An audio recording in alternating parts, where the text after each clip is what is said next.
Bueno, bienvenidos a todos.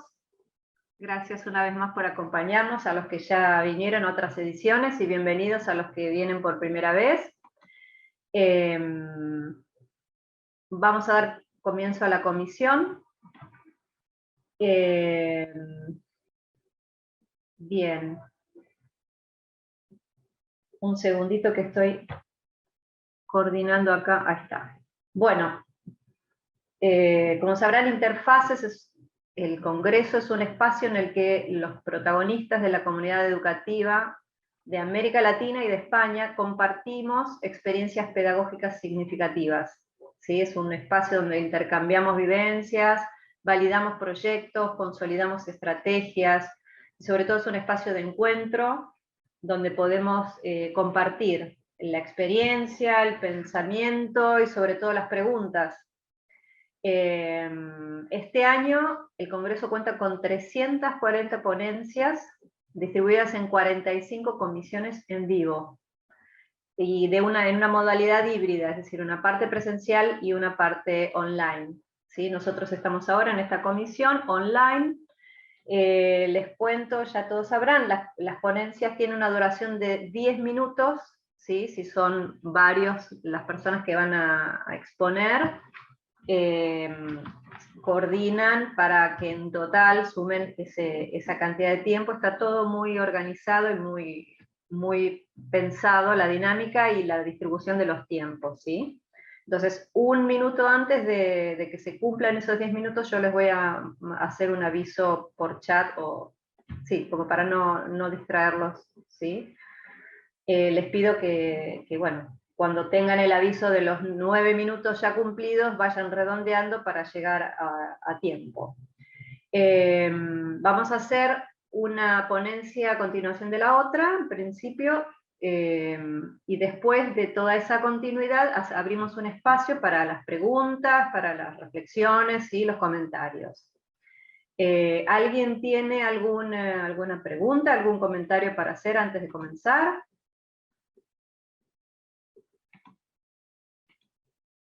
Bueno, ahí veo que llegaste, Thais, bienvenida. Bien, si están de acuerdo, es decir, si nadie se opone o nadie tiene alguna complicación, le damos lugar a Thais para que hable en primer lugar, que ella tiene que ir a dar una clase, ¿sí? Vos, Thais, estás en quinto lugar, sí. Ok. Bueno, Bien. estaba en el quinto lugar, ahora voy a estar en el primer lugar. Bueno, gracias. ¿Qué tal? Bueno, voy a pasar a compartir. Les comento, soy profesora y licenciada en comercialización y doy clases en las carreras de publicidad, de relaciones públicas, bueno, y negocios, en general en la Facultad de Diseño y Comunicación. Y lo que yo quería compartirles hoy es una experiencia que estoy atravesando, digamos, con mis cursos, con algunos de mis cursos, sobre, digamos, trabajar el proceso de enseñanza desde la mirada de la tutoría, ¿no? Entonces comparto nada más rápidamente. Bueno, el docente como tutor y básicamente quizás cosas que todos ya sabemos, pero que el docente, digamos, como que la idea es como funcionar como un puente para acelerar de alguna manera las competencias profesionales que tienen los alumnos. Obviamente es una tutoría a nivel universitaria. Es diferente tal vez de las tutorías que uno ve en los colegios secundarios o en otro tipo de niveles educativos. Y la idea es que se autorregulen, digamos, empiezan a tener herramientas para autorregularse y para crecer en lo profesional. Yo un poco me inspiré en esto, bueno, en alguna manera en la formación que también tengo en la parte docente, pero también mucho del área que yo vengo del área de negocios, de marketing, de administración, y me inspiré mucho en el tema de los círculos de calidad, de los sistemas de perfeccionamiento, digamos, muchas veces de las comunicaciones internas, donde la idea es compartir información, generar nueva información, ¿no? Entonces, bueno, planteé, digamos, una dinámica que nunca había planteado en mis cursos hasta ahora, porque bueno, uno en el ámbito académico se maneja más bien con alguna estructura un poco más formal y más específica del ámbito de la enseñanza, ¿no? Entonces, bueno, en principio esto beneficia porque se genera como una comunidad. Y lo que yo les muestro acá es un poco, que no sé si se está pudiendo ver bien, me parece que no. Se ve un pedacito. Un momento, voy a dejar de compartir y voy a ver si se puede compartir otra vez. Bueno, que extraño porque, bueno, no importa. Bueno, la cuestión es así, que es un proyecto muy largo que tienen que generar un plan de marketing para un nuevo emprendimiento y tiene muchas etapas. Entonces, antes, bueno, era como que las etapas se planteaban con entregas formales, con escritos y qué sé yo. Y bueno, también había mucha demora en la corrección y en la devolución, ¿no? Entonces, por ahí, esto dije, bueno, ¿cómo lo puedo hacer más dinámico? Entonces, mi experiencia es que básicamente el objetivo de trabajo es crear un entorno más cercano al nivel profesional. Dije, ¿qué pasa si yo puedo generar con ellos como mesas de trabajo? Siempre aviso que en la pandemia empecé a dar clases a distancia, ya venía dando materias online y que sigo trabajando a distancia con estas materias todavía, porque en UP hay cursos que se siguen manejando de esta manera.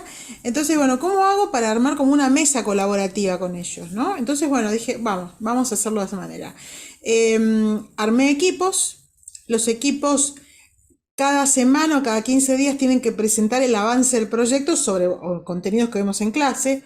Por supuesto que hay parte de la clase que se manejan contenidos, que se manejan ejemplos, casos, pero luego, bueno, la clase que viene hay que presentar tal tema.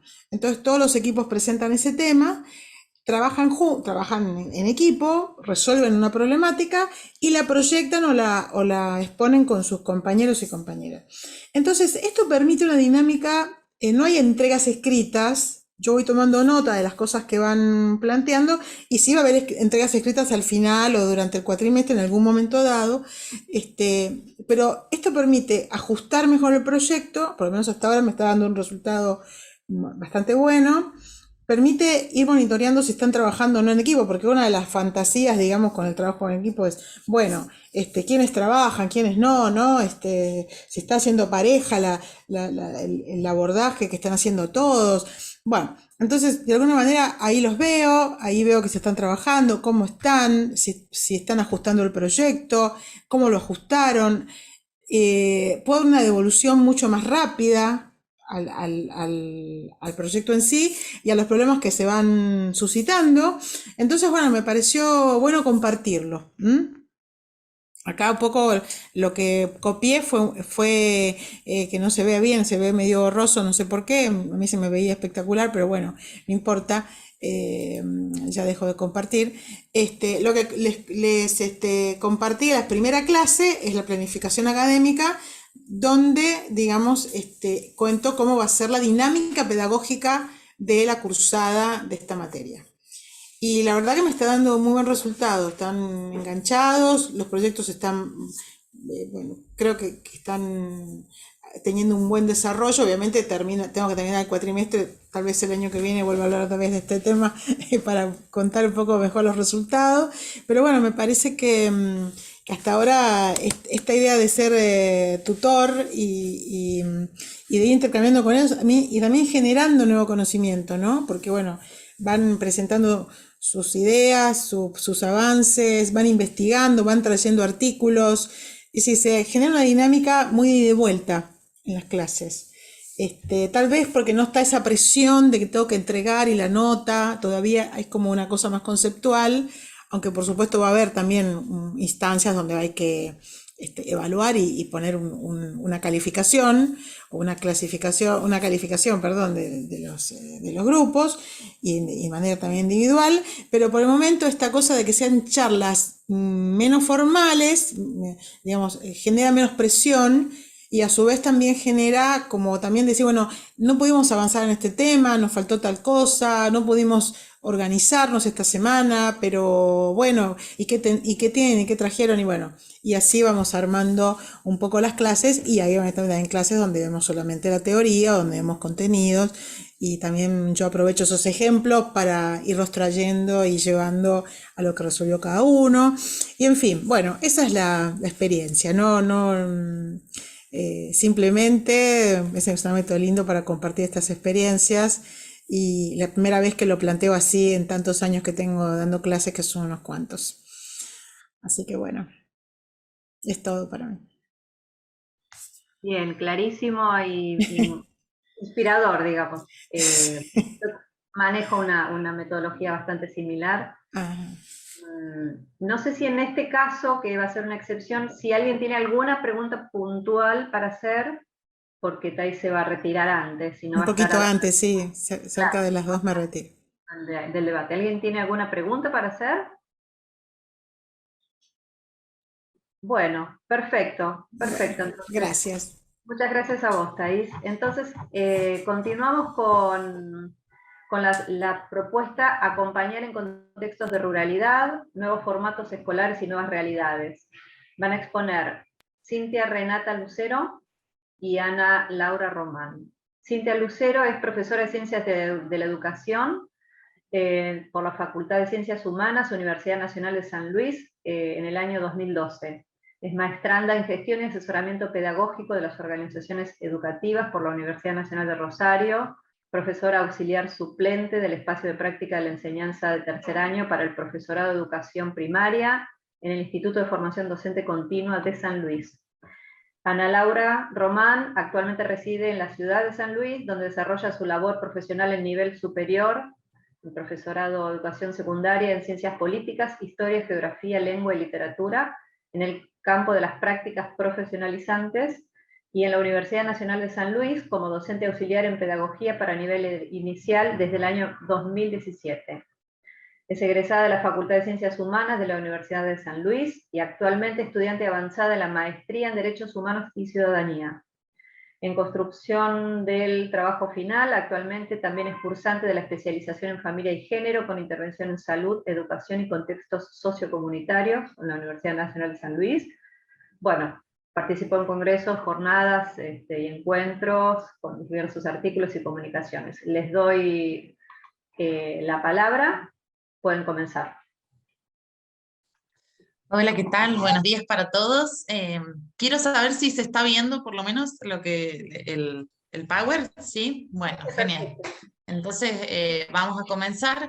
Bueno, como Betina ya nos presentó, tanto Ana Laura como yo somos docentes del Instituto de Formación Docente, ¿sí? Y la experiencia que hoy les queremos compartir es una experiencia que se dio en el año 2021, enmarcada en el programa Acompañar del Ministerio de Educación de la Nación, ¿sí? Y particularmente fuimos convocadas desde el área de educación rural del Ministerio de Educación de la provincia, ¿sí? Para acompañar a escuelas un tanto particulares que tenemos en San Luis, que son escuelas generativas rurales, ¿sí? Bueno, perdón, iba a esta presentación con mi discurso previo, pero bueno, ya lo pasé. Bueno, la idea del programa Acompañar precisamente tiene que ver en un contexto de pospandemia, poder acompañar a instituciones educativas, particularmente en la provincia se desarrolló en los contextos de ruralidad, que fueron los contextos que por ahí más consecuencias sufrieron con respecto a la modalidad virtual, ¿sí? Entonces, bueno, la idea fue trabajar en este contexto con escuelas generativas rurales. Particularmente en San Luis tenemos diversificado los modos de gestión de las escuelas y hay un formato de escuela que se llama escuelas charter, muchos los conocen como escuelas charter, acá en San Luis las llamamos escuelas autogestionadas, ¿sí? En donde el Estado provee digamos, un presupuesto y paga por alumno a esas escuelas, pero la gestión es de carácter privado, ¿sí? Eso ha ido tomando forma y actualmente hemos derivado en un formato que, si bien es autogestionado, tiene otro formato diferente, que son las escuelas generativas, ¿sí? Nos parece importante conceptualizar acerca de qué son las escuelas generativas para que puedan comprender el contexto en el que estuvimos trabajando. Estas escuelas generativas son escuelas autogestionadas, no graduadas, ¿sí? Tienen como bandera la innovación educativa, pueden funcionar en clubes, pueden funcionar en este caso funcionan en escuelas rurales públicas, pero lo hacen en otros turnos, ¿sí? Se utiliza ese espacio, y bueno, estas escuelas son no graduadas, conforman más o menos de 4 a 6 docentes, forman un equipo y bueno, tienen mobiliario flexible. Yo acá coloqué algunas fotitos. Si ustedes ven esta foto de este costado, se van a dar cuenta que no hay división de aulas, sino que esto inclusive es la parte de abajo de un estadio, ¿sí? De una grada de un estadio, y ahí abajo funciona una escuela de tipo generativa, ¿sí? Del otro lado también vemos que esto de que no hay paredes, de que ellos sostienen la idea de escuelas como abiertas, ¿sí? Bueno, y tienen coordinadores pedagógicos, particularmente, digamos, este es el formato de escuelas generativas, pero en este caso trabajamos con escuelas generativas rurales, ¿sí? Que si bien trabajan en el mismo espacio de la escuela pública convencional rural, tienen una modalidad distinta, ¿sí? Y tienen coordinadores. En este caso nosotros trabajamos con los coordinadores, que luego replicarían la información con el resto de los docentes que forman el equipo de estos circuitos, ¿sí? Bueno, la manera en la que nosotros quisimos trabajar no fue proponer una capacitación, digamos, de manera vertical, sino que queríamos conocer el contexto, porque realmente estas escuelas tienen otra forma de trabajar a la de la escuela tradicional. Entonces decidimos trabajar con ellos y hacer un diagnóstico. Trabajamos con ellos un FODA, y nada, voy a hacer como un simple resumen. Una de las fortalezas que ellos veían es precisamente que salen de los modelos tradicionales de escuela, que ven como posibilidad la innovación, la flexibilidad, ¿sí? Y el trabajo en equipo. Bien. Sin embargo, gran parte de las debilidades que tienen estas escuelas tiene que ver con lo que hace lo pedagógico didáctico. Muchos de los docentes que trabajan en estas escuelas no tienen formación específica pedagógica, ¿sí? Muchos son profesionales, pero no tienen formación específica en cuestiones pedagógico-didácticas, y eso termina en consecuencia por ahí en la forma de abordar los proyectos de la escuela, ¿sí? Porque ellos mismos nos dijeron que a ellos les falta formación y capacitación en estos aspectos, ¿sí? Por otro lado, observan como grandes oportunidades el tiempo de... estoy conectada porque me aparece un cartel. Sí, sí. ¿Sí? Sí, sí, bien. Bueno, y por otra parte, ellos ven como oportunidad esta idea de los tiempos flexibles, de adaptar proyectos, de ser sumamente flexibles, ¿sí? Y como amenaza, nada, que trabajan en un contexto de ruralidad post-pandémico, en donde observaron mucha deserción escolar, en donde los chicos priorizan el trabajo antes que el estudio, ¿sí? Y una cierta falta de motivación en los estudiantes, ¿sí? Nosotros partimos de este diagnóstico para elaborar la propuesta, ¿sí? Y bueno, y ahora los dejo con mi compañera, que les va a seguir contando cómo seguimos trabajando esta propuesta. Buenas tardes a todos. Bueno, como bien dijo Renata, nosotros utilizamos ese FODA, digamos, para hacer un primer acercamiento con estas escuelas, que en realidad tienen la particularidad, digamos, de haber cubierto una necesidad que tenía la provincia, que era de establecer el nivel secundario en la ruralidad, digamos, porque no había muchas escuelas rurales, y es importante decir que nosotros trabajamos con 23 circuitos. Cada uno de estos circuitos con los que se trabajaron están comprendidos por 3 a 5 escuelas, ¿sí? Entonces, digamos, trabajamos con todas las escuelas generativas rurales de la provincia, que, bueno, como ustedes habrán visto, estaban como en una situación similar. Esto de hacer el FODA no solamente nos sirvió como para nosotros conocer el estado de situación de estas escuelas, sino también para que ellos se pudieran conectar entre los coordinadores y ver cuáles eran esas problemáticas o cuestiones en común que estaban teniendo, ¿no? Porque eso también es importante. A veces el trabajo, al ser en la ruralidad y en diferentes circuitos, cada coordinador tiene sus escuelas, 5 escuelas, 3 escuelas, por ahí, digamos, como que perdía la noción de que tal vez compañeros estaban con las mismas problemáticas. Bueno, a partir de esto, nosotros aparecieron diferentes temáticas que fuimos trabajando, pero todas las temáticas fueron como negociadas y pensadas por ellos, ¿no? A partir de ese FODA salieron cuáles iban a ser esos talleres con los que nosotros fuimos trabajando.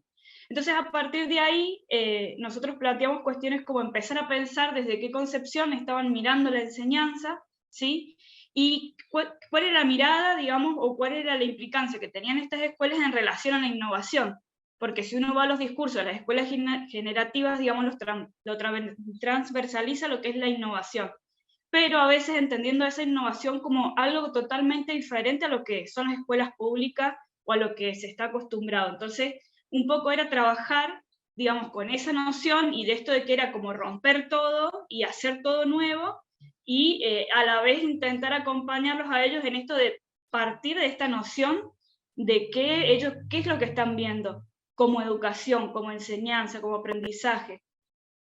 De hecho, si querés pasar, Reni, el Power, los temas que salieron a trabajar, como ustedes verán, son centrales para la construcción de una escuela, digamos que tiene que ver con conocer lo que son los niveles de concreción curricular.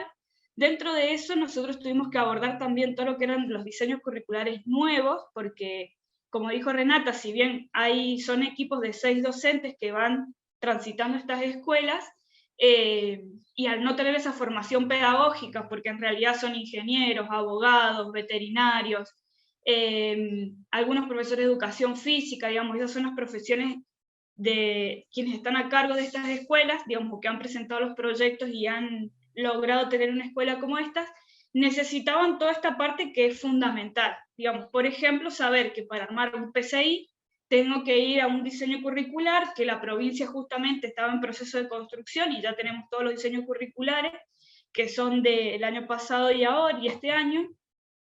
Trabajamos también sobre lo que era el sujeto de la educación rural, porque muchas problemáticas o muchas prácticas educativas, o esto que ellos planteaban de la deserción, tenía que ver con que por ahí la propuesta o el proyecto que ellos estaban presentando no estaba como empatizado realmente con la realidad de estos sujetos. Entonces fue partir de todos esos proyectos que los chicos, que cada coordinador o que cada escuela había propuesto para la creación de esta escuela, pensada y revisada en función de este sujeto con el que ellos se estaban encontrando y con este contexto, que es totalmente diferente a los lugares donde nosotros nos hemos formado como profesionales.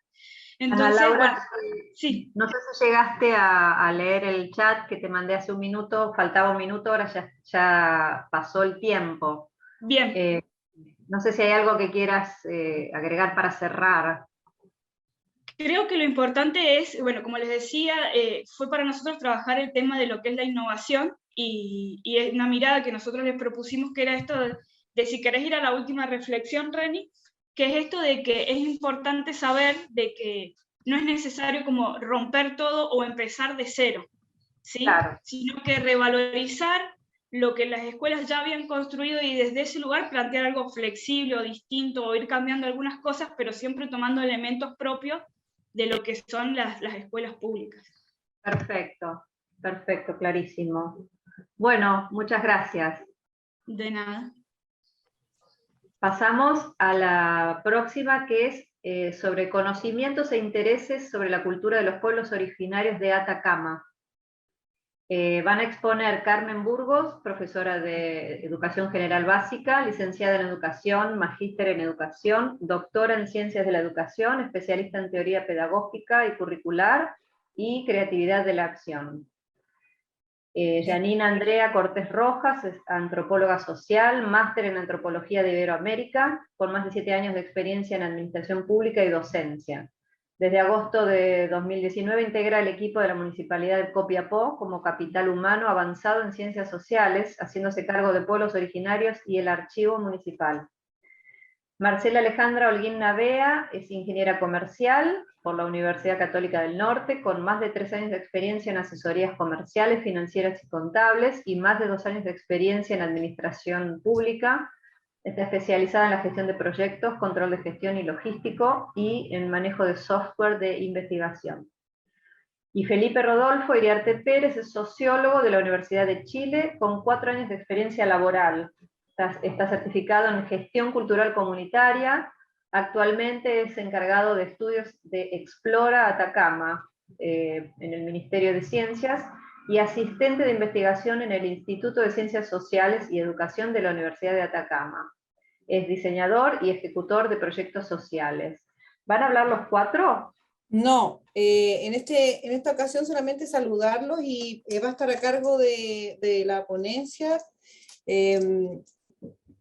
el profesional Felipe Iriarte, porque él es el que en realidad lideró este estudio, así que en ese entendido, él es el que va a liderar también la ponencia. Nosotros trabajamos como colaboradoras en este estudio, tanto Yanina como Marcela y yo participamos, como dice ahí, como colaboradoras en el estudio. Así que dejo a Felipe para que presente y avancemos en la presentación. Adelante, Perfecto. Felipe. Gracias. Bienvenido, Felipe. Hola, buenas tardes a todos y todas. Muchas gracias por la presentación y por el espacio. Primera duda, ¿se ve lo que estoy compartiendo, cierto? Se ve perfecto. Ok, lo voy a poner en modo presentación para que quede más.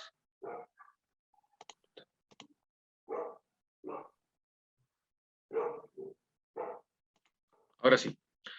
Bueno, como les comentaba, como parte de la presentación, este estudio se llama Conocimiento e Intereses sobre la Cultura de los Pueblos Originarios de Atacama. Fue un trabajo colaborativo que estuvo compuesto por el Instituto de Investigación en Ciencias Sociales de la Universidad de Atacama y uno de sus programas, que es el Observatorio en Educación, Sociedad y Cultura, y un convenio también que desarrollamos con la Municipalidad de Copiapó, con su Oficina de Asuntos Indígenas, y en este trabajo colaborativo es que finalmente pudimos producir este estudio. Bueno, el objetivo del estudio fue diagnosticar los conocimientos e intereses que tienen en la actualidad los habitantes de la ciudad de Copiapó sobre la cultura de los pueblos originarios de la región de Atacama.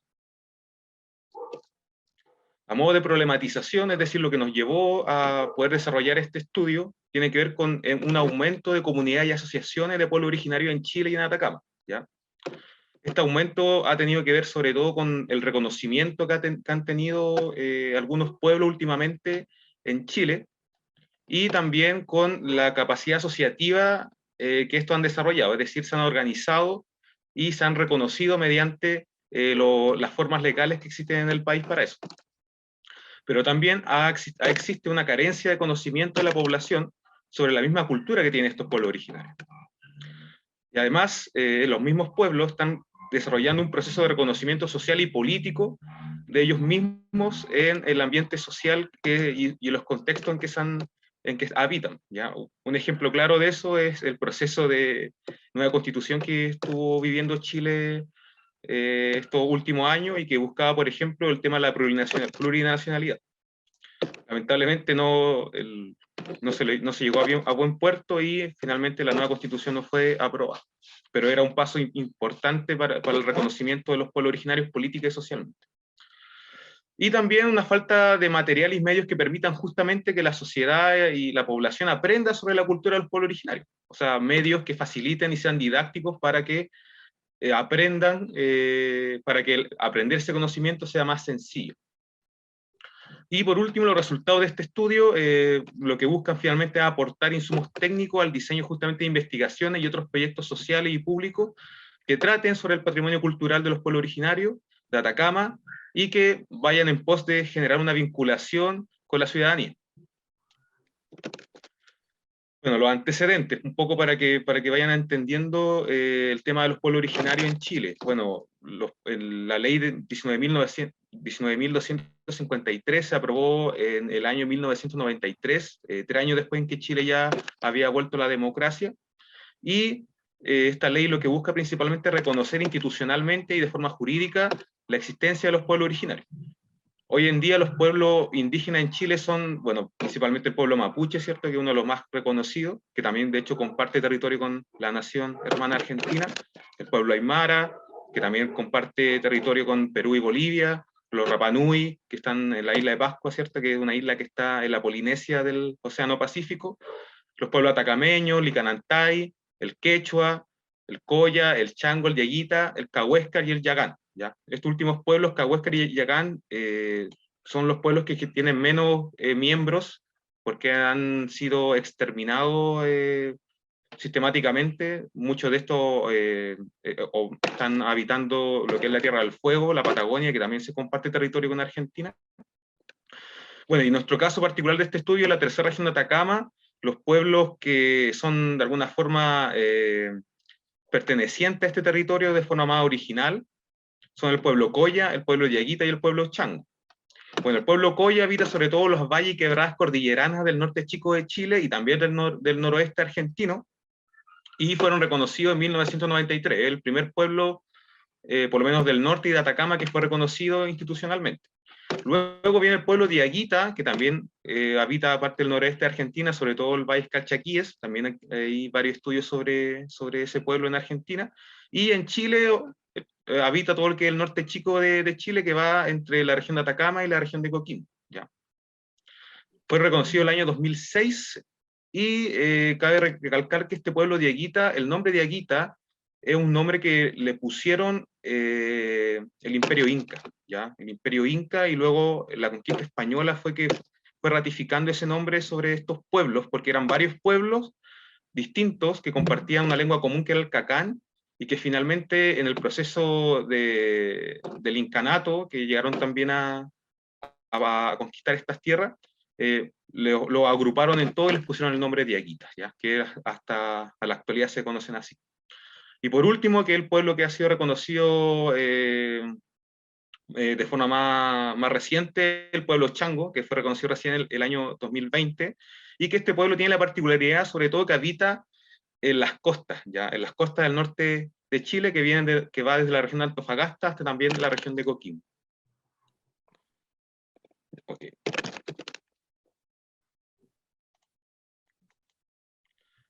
Bueno, la metodología de la investigación es una metodología bastante simple. Lo que quisimos hacer más que nada fue aplicar una encuesta no muy larga, que tuviera las dimensiones de conocimiento e intereses para poder medir de alguna forma hasta qué punto la comunidad de Copiapó tiene conocimiento y también intereses sobre los pueblos originarios. Bueno, por tanto, el sujeto de análisis fue la población de la comuna de Copiapó. La recolección de información fue una breve encuesta que se aplicó de forma online. Y fue un tipo de muestreo accidental, porque fuimos de a poco juntando las muestras para poder realizar este estudio, y la encuesta estuvo para poder ser respondida entre agosto y noviembre del año 2021. En total se registraron 121 respuestas, y el análisis que se desarrolló fue un análisis estadístico descriptivo, es decir, uno de los análisis más sencillos que hay en la estadística. Bueno, ya hablando de los resultados, primero caracterizar, siempre es importante caracterizar sociodemográficamente las personas que responden en estos estudios, y podemos decir que el promedio de edad de los participantes fue de 41 años, es decir, no fue una población más o menos joven la que participó, sino de edad más o menos avanzada. Y respecto al género, 75% señaló ser femenino y 23% masculino. Por otro lado, solo el 8% de los encuestados indica que tiene alguna discapacidad.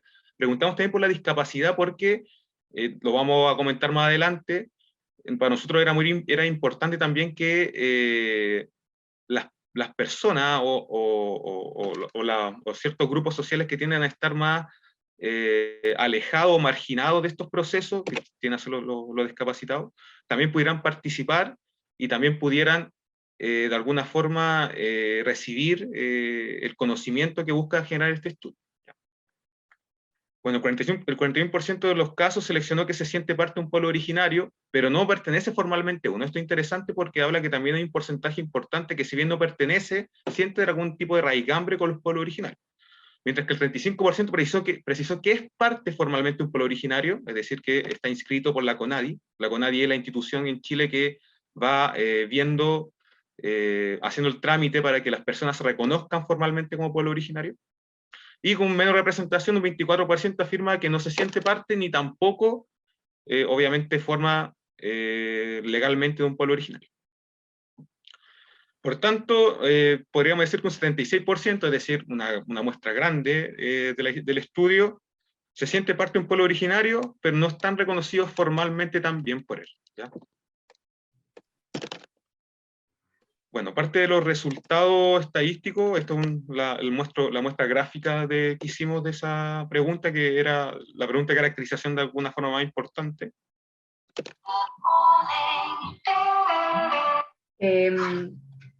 Felipe, queda un minuto para ir cerrando.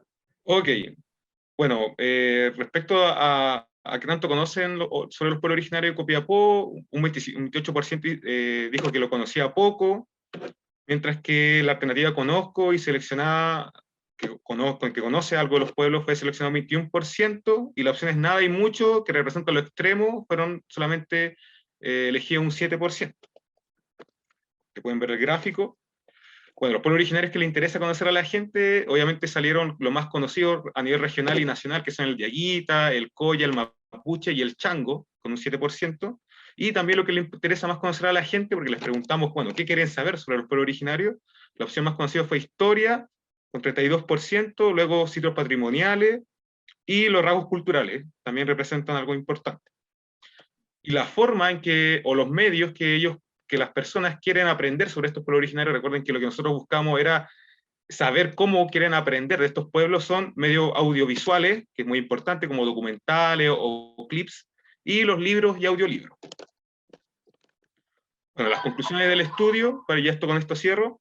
Bueno, no se presenta un saber completo sobre los pueblos originarios de la región, siendo lo más representativo los niveles de conocimiento medio y bajo. La historia y sitios patrimoniales y turísticos son las opciones más seleccionadas en relación a los temas que generan más interés para conocer sobre los pueblos originarios, y los medios más escogidos para aprender sobre los pueblos originarios son el cuadernillo didáctico y los medios audiovisuales. Bueno, y por último, existe la necesidad de generar más actividad y proyectos sociales innovadores que tengan por finalidad facilitar a la población de Copiapó la enseñanza y aprendizaje de contenidos relacionados con la cultura de los pueblos originarios de Atacama. Es decir, buscar medios innovadores que permitan socializar de mejor manera la cultura de los pueblos originarios, que hoy en día han crecido, pero lamentablemente la población aún mantiene un desconocimiento sobre estas temáticas. Eso sería la presentación del estudio. Muchas gracias por su atención. Bien, muchas gracias a vos. La verdad que muy claro y muy interesante. Corto para compartir, ¿cierto? ¿O lo hacen ustedes eso? Sí, por favor, así la persona que sigue puede compartir si tiene para compartir. Ahí está. Bueno, la ponencia que sigue es desenredarnos de la multiexpresividad a conciencia. Y expone Fernando Ramón Ferreira, maestrando en educación de la Universidad Nacional de Quilmes, licenciado en educación por la Universidad Siglo XXI, profesor de psicología, diplomado en educación, postítulo en atención de jóvenes en situación de riesgo, expositor en congresos, docente evaluador de TIF en la Universidad del Siglo XXI, profesor en el Instituto de Formación Docente de nivel secundario e investigador pasante. Bueno, adelante. Bienvenido. Bueno, muy buenas tardes a los presentes, a las presentes. Lo que voy a compartir tiene que ver justamente con una propuesta, con un recorrido metodológico, pedagógico didáctico, que justamente es denominado Desenredándonos desde la multiexpresividad a conciencia. Esta experiencia la hicimos en la provincia de Formosa, más precisamente en un instituto de formación docente, donde la matrícula oscila entre 25 y 30 estudiantes, del segundo año de un profesorado de educación primaria, y es importante esto, la cuestión de la matrícula, como para contextualizar. También en el marco del diálogo de espacios curriculares, se trabajó en lo que es psicología educacional y sujeto de la educación primaria. Por lo tanto, si partimos de la cuestión de lo que nos dice el título, el punto de partida es justamente poder dar continuidad a los tiempos de pandemia en cuanto a los recursos que se estaban usando y poder poner en diálogo no solo la presencialidad desde el aula física, los recursos como el pizarrón, las tizas, el proyector, sino también habitar territorios digitales y continuar con la formación asincrónica y con nuevos recursos que fuimos aproximándonos durante la pandemia. En ese sentido, creemos que este punto de partida justamente pone sobre la mesa la cuestión de qué sentido tiene reencontrarnos con esta articulación entre lo físico y lo digital, lo cognitivo y lo afectivo. Y creemos que ahí justamente se produce esta cuestión de el enredarse, ¿no? Enredarnos en lo que sentimos, enredarnos en lo que nos pasa, no solo con lo tecnológico, sino también justamente con la disponibilidad para esta propuesta de el aula física y el aula o el territorio digital. En ese sentido, dos preguntas que llevan y que traslucen este recorrido tiene que ver con si podremos encontrarle el sentido pedagógico a esta oportunidad de enredarnos un poco desde la diversidad para poder desenredarnos colaborativamente. Esa es una de las preguntas que nos hacemos, y la otra tiene que ver justamente con esta cuestión de con qué mirada pedagógica, como profes, habilitamos la expresión justamente de los otros, en este caso de los estudiantes, de las estudiantes, para que puedan reconstruir el conocimiento escolar y contribuir en una presencia que sea no solo cognitiva, sino también social y afectiva. Evidentemente, con el volver a la escuela, volver a la presencialidad, podemos hablar de la palabra presencia, pero no siempre el estar en el aula garantiza una presencia auténtica. Por eso insistimos en esto de una presencia social y una presencia cognitiva.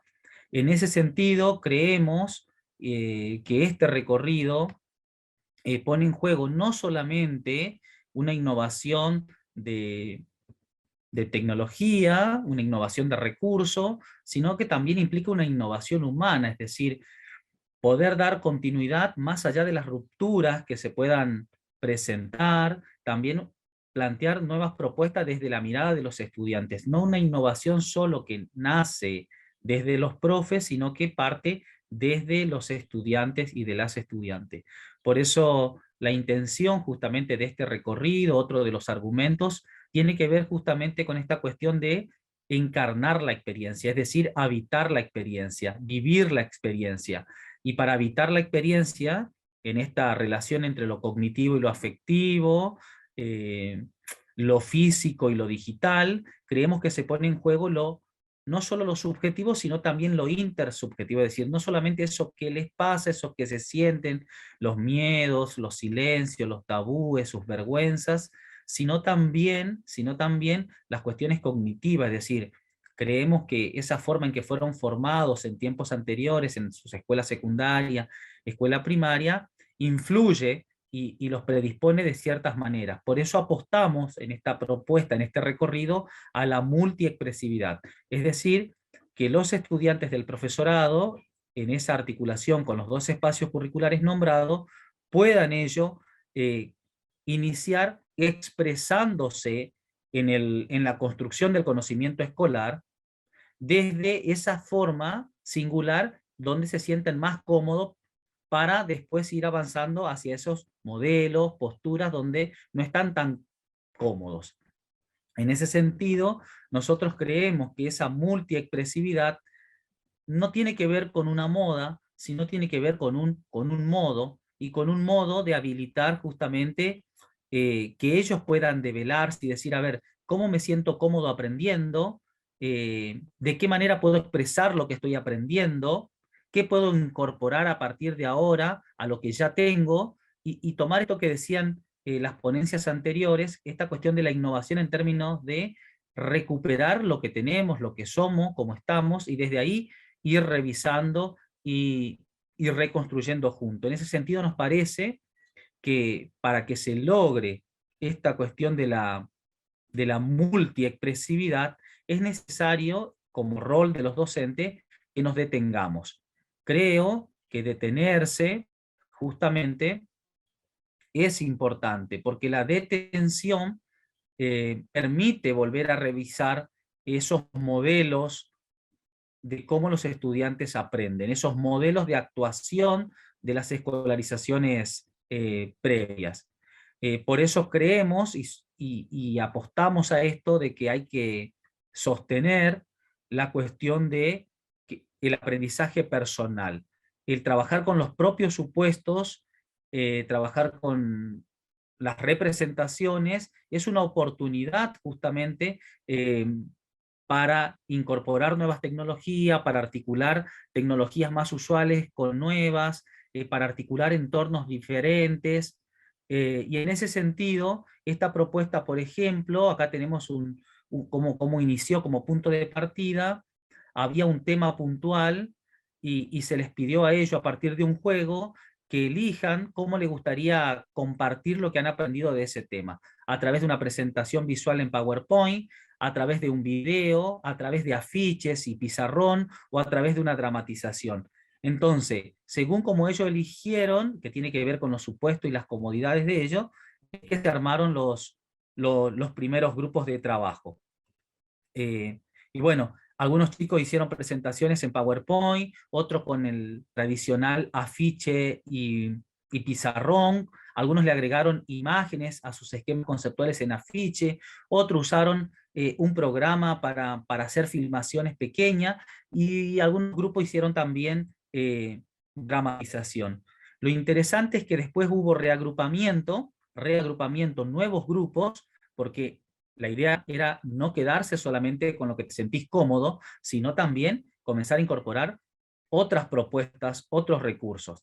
En ese sentido, creemos de que esto le va dando presencia social y cognitiva a los estudiantes en ese reagrupamiento, porque no solo tienen confianza en sí, se autoconocen y pueden proyectarse social y emocionalmente y ejemplificar con situaciones del contexto que es sus propias vivencias, sino que también pueden ellos comenzar a analizar cómo están aprendiendo y cómo ir incorporando nuevas propuestas. Desde ese lugar el recorrido también implicó salir al contexto, y salir al contexto tenía que ver con visitar a escuelas primarias rurales para hacer un diagnóstico y hacer ese procedimiento, esa vivencia que ellos pasaron en el aula del instituto. Tal es así Perdón, que en ese Fernando, trabajo... Sí. queda un poquito menos de un minuto. Perfecto, cerramos entonces. En ese sentido, nos pareció importante a nosotros que los chicos puedan planificar trabajos vivenciales con los chicos de las escuelas primarias. Por eso ellos llevaron actividades para que los chicos de las escuelas primarias puedan dramatizar, puedan trabajar con afiches, puedan trabajar también con recursos multimediales. Así que, bueno, a modo de cierre, creemos que la formación docente implica que nuestros estudiantes no solo pasen por las aulas, sino que también puedan intervenir, que puedan inspirar, que puedan provocar, y creemos también entonces que para que las cosas cambien, lo primero y necesario es que los cambios lo hagamos nosotros mismos, y eso implica trabajar nuestros propios supuestos. Bueno, muchísimas gracias. Muchas gracias a vos. Gracias, muy interesante. Damos lugar a la ponencia sobre el método praxeológico en la justicia de paz. Va a estar a cargo de Evi Ducaba Duvali Martínez Flores y Ati Alunagua Martínez Flores. Evi Martínez Flores es jueza de paz y reconsideración, pasante de Jurisdicción Especial para la Paz, fundadora y coordinadora del Centro de Pensamiento Sentipensantes Sueños con la Paz y miembro del Centro de Pensamientos Postpenados. Y Ati Lunagua Martínez Flores es investigadora del Centro de Pensamiento Sentipensantes Sueños con la Paz, miembro del Grupo de Investigación Análisis Crítico y del Discurso y Pensamiento Sur de la ESAP y coordinadora del Consejo Tutelar de Fontibón. Bienvenidas. ¿Van a exponer las dos? Buenos días. Buen día, bienvenida. Bueno, buenas tardes. Me presento, mi nombre es Educa Martínez, los saludo desde Colombia. Soy, como lo mencionaron, pues hoy les vengo a hablar sobre la praxeología y la justicia de paz. Desde mi rol como jueza de paz y de reconsideración, he podido aprender sobre las dinámicas que se han construido en los territorios. Y es por eso que pues en conjunto con mi hermana, que hoy pues no nos puede acompañar, hemos decidido participar en lo que es comprender cómo esta figura de la justicia de paz pues nos permite enseñar, nos permite promover espacios propicios para la resolución de conflictos y la construcción de pedagogía de paz. Es por ello de que nosotros pues partimos de, se puede comprender el conflicto desde lo que son dos miradas. Hay una mirada que es la imperante, la hegemónica, la que en algún momento como que se ha establecido que pues el conflicto siempre va a ser algo negativo y que cuando se entra en caos pues entonces hay como problemas todo el tiempo y se busca es ordenar, ordenar y ordenar. Y hay otra mirada que es la que parte de comprender que el conflicto está en nuestra sociedad y que debemos aceptarlo, pero también que debemos pues comprenderlo desde un punto de vista relacional, ¿sí? Entonces el conflicto está en las relaciones humanas y no es algo que nosotros podamos, por decirlo así, acabar. Lo que sí podemos hacer es mitigarlo o podemos aceptar que hay ciertos conflictos que siempre van a estar o que van a estar en nuestra sociedad, pero que podemos saberlos manejar y que podemos evitar que los conflictos escalen. Es por ello que acudimos al método praxeológico, que es el de observar, juzgar, actuar y realizar una evaluación metacognitiva en la que se identifican cuáles son los principales elementos que se pueden abordar dentro de las comunidades y a partir de ellos evitar que los conflictos escalen.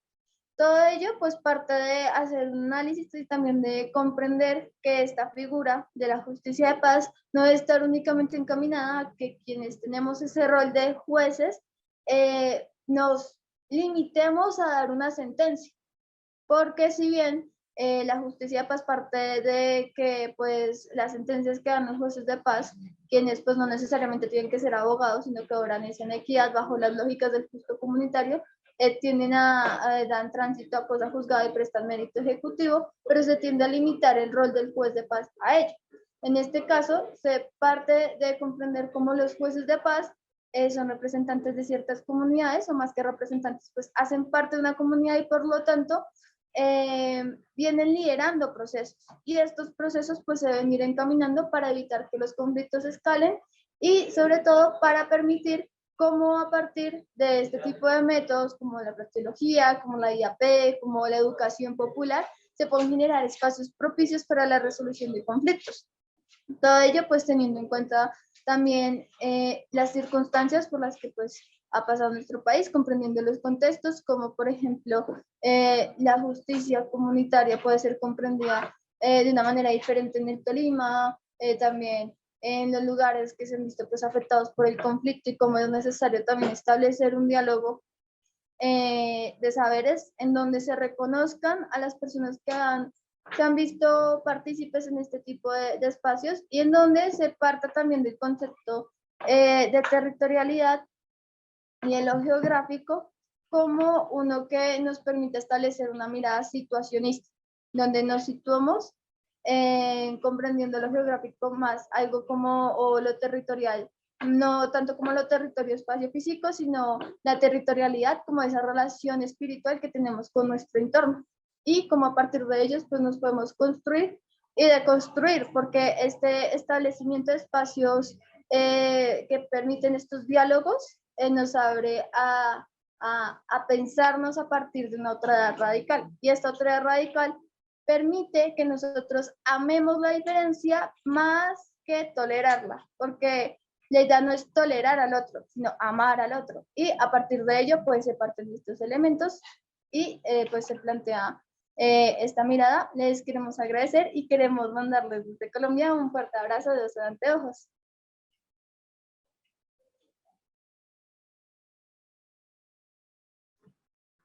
Estaba silenciada. Bueno, ¿tenés algo para agregar?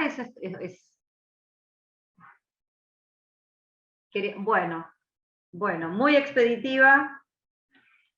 Muchísimas gracias. Muy interesante, aparte el concepto de la praxeología. Pasamos entonces a la experiencia en la virtualidad 2020, diagnóstico y proyecto educativo institucional en el nivel secundario técnico. Está a cargo de Federico del Giorgio Solfa, diseñador industrial, profesor en diseño industrial y magíster en marketing internacional de la Universidad Nacional de La Plata, investigador asociado y miembro de la Comisión Asesora Honoraria en Ingeniería, Arquitectura y Tecnología, de la Comisión de Investigaciones Científicas de la Provincia de Buenos Aires, y es profesor en escuelas de educación técnica. Bienvenido, Federico. Muchas gracias. Hola a todos.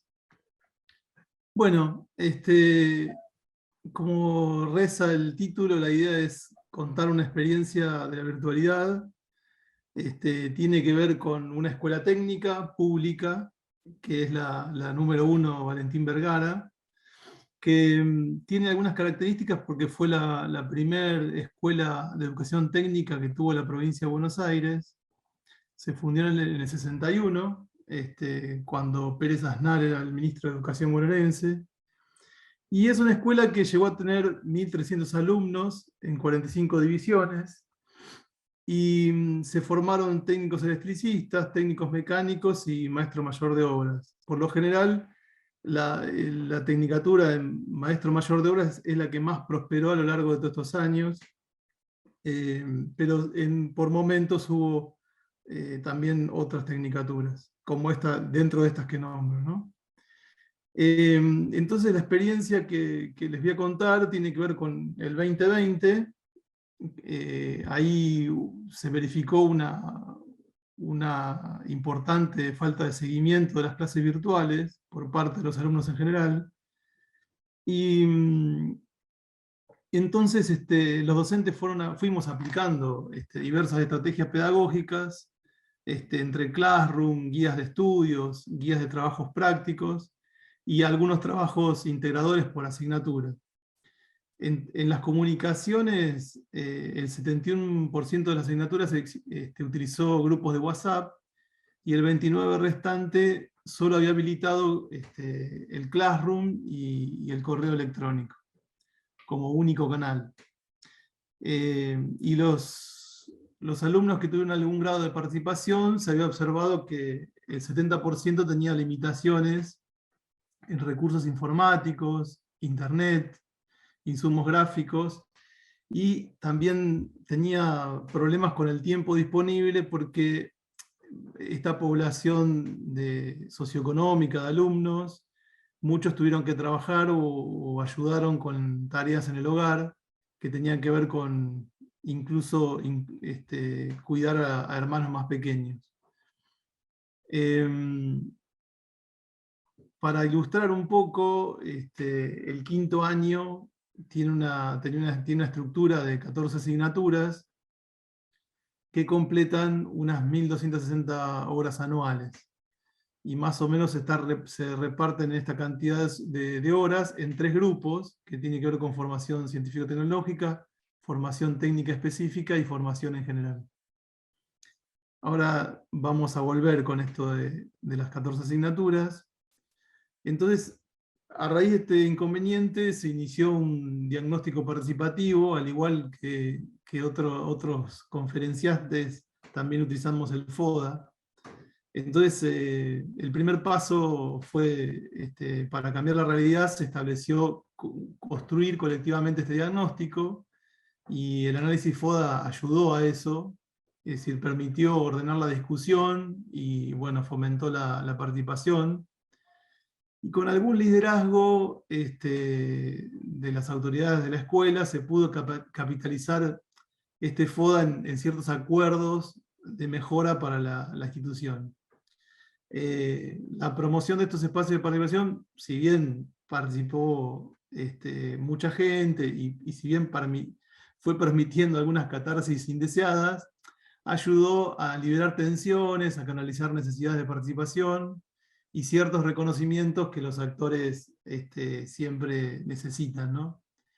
Entonces, para construir el problema, primero nos preguntamos cuáles son las problemáticas que encontramos y se repiten en las instituciones en que nos desempeñamos, y a partir de ello se facilitó un proceso de discusión grupal en el cual se enunciaron problemas y no se clasificaron hasta no terminar la lista, digamos. Fue una lista muy extensa, fue completa, algo ecléctica, esta lista de problemas, y se agruparon de manera lógica y se seleccionaron los que queríamos abordar.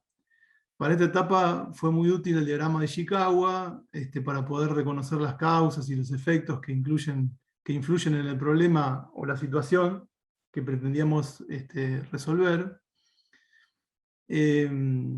Entonces, atendiendo la priorización, los datos que compartieron los docentes mostraron que los alumnos no se conectaban o no participaban en las clases virtuales.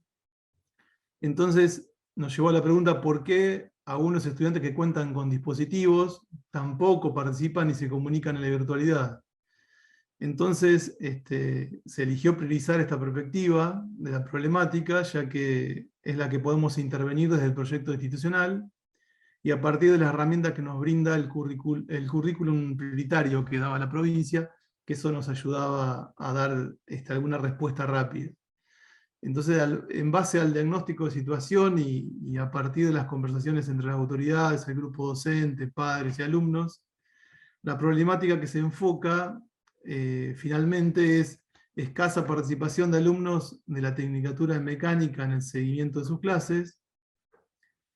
Y entonces, indagando en cuáles podían ser las causas y las consecuencias que estaban asociadas, digamos, cuáles podrían ser las razones. Para saberlo, podríamos buscar información por medio de encuesta, bueno, pero existiendo un problema de comunicación no parecía posible.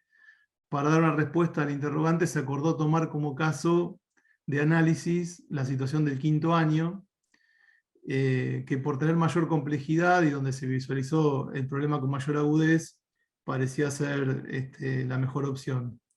Entonces, para profundizar esta situación descripta y despojarla de ciertas irrealidades que a veces aparecen, y con la idea de sintetizar el problema en las verdaderas dimensiones, se acordó que era necesario empatizar con el alumno. Esto de empatizar con el alumno lo destaco porque creo que fue lo que más nos ayudó a entender algunas cosas. Entonces, el análisis empático de una semana típica de clase, tomando el quinto año, verificamos que los alumnos y padres tuvieron abiertos 15 canales de comunicación con las asignaturas y el preceptor o la preceptora. Esto fue 11 grupos de WhatsApp, uno por cada asignatura, 4 Classroom y 4 emails con las asignaturas donde tenían algún tipo de comunicación, los docentes enviaban la clase o el trabajo práctico, y también un canal alternativo de comunicación que tenían con las autoridades de la escuela, además de la posibilidad de contar con las fotocopias o todo el material impreso por cada asignatura, ¿no?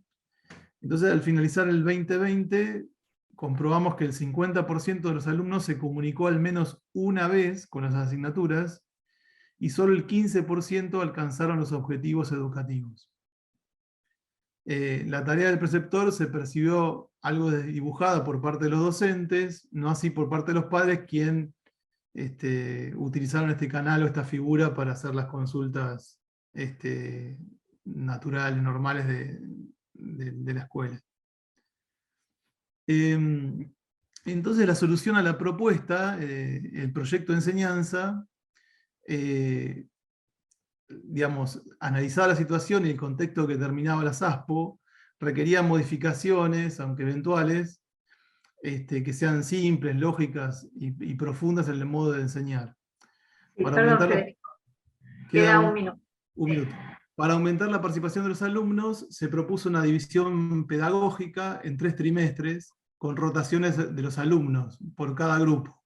Esto lo que permitía es que no estuvieran tan fragmentada la cursada de los alumnos y no tengan 14 materias por semana, que para la virtualidad era un imposible, pero para la presencial también, porque muchas veces nos pasa que no tenemos... los alumnos llegan a la clase y ni siquiera saben qué materia van a cursar. Y esto pasa por la alta fragmentación y por esto de tener que cursar 14 materias en una semana.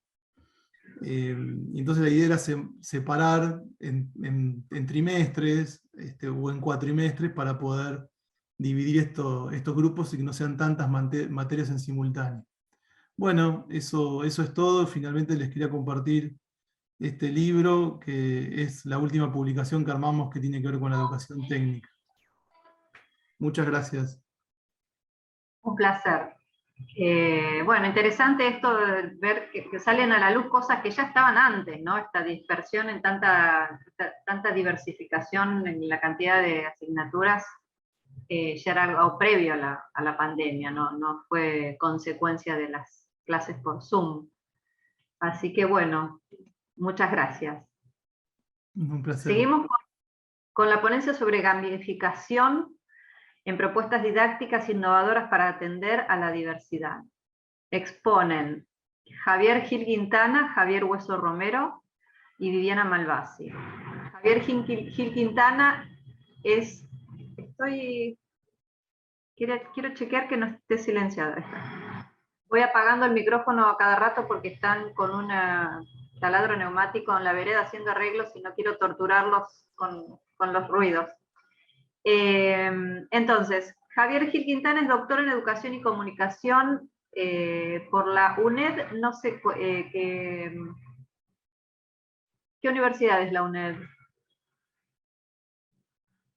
Universidad, bueno, grado en Magisterio en Educación Primaria, máster en Tecnologías Digitales y Sociedad del Conocimiento y Comunicación y máster en Educación y Comunicación en la Red.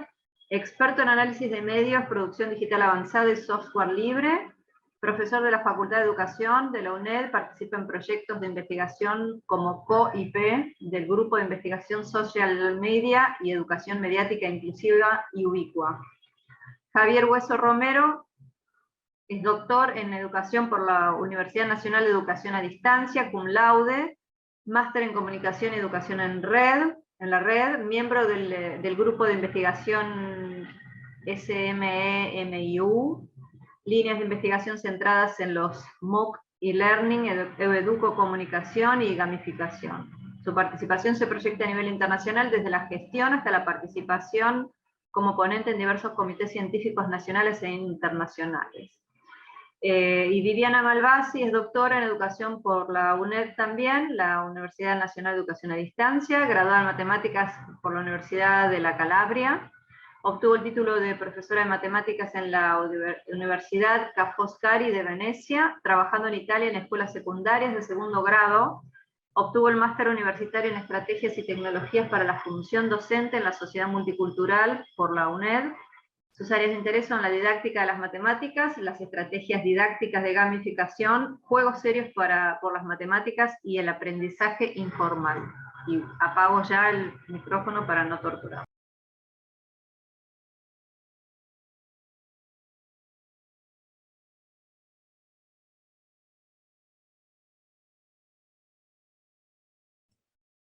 Javier, ¿podés activar tu cámara y micrófono?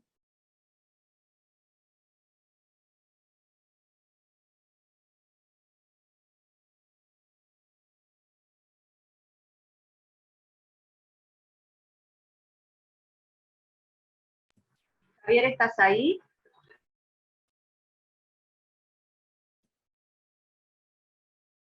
Betina, si te parece, continuamos con la próxima ponencia, yo me comunico con Javier a ver si tuvo algún problema, ¿sí? Perfecto, gracias. Pasamos a reflexiones sobre la importancia de propuestas áulicas, lúdicas y creativas.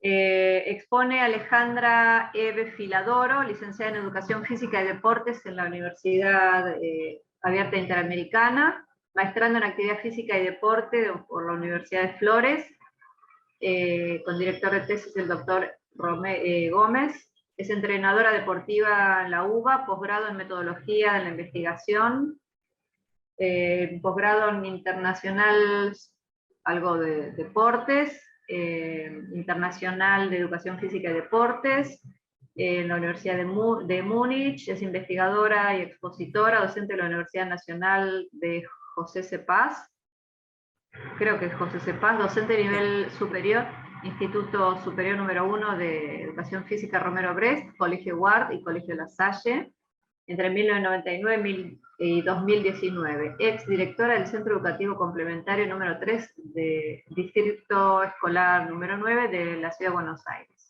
Bienvenida, Alejandra. Hola, ¿qué tal? ¿Cómo les va? Bueno, gracias por el espacio y bueno, como verán soy del área de la educación física. Voy a tratar de compartir la pantalla con ustedes.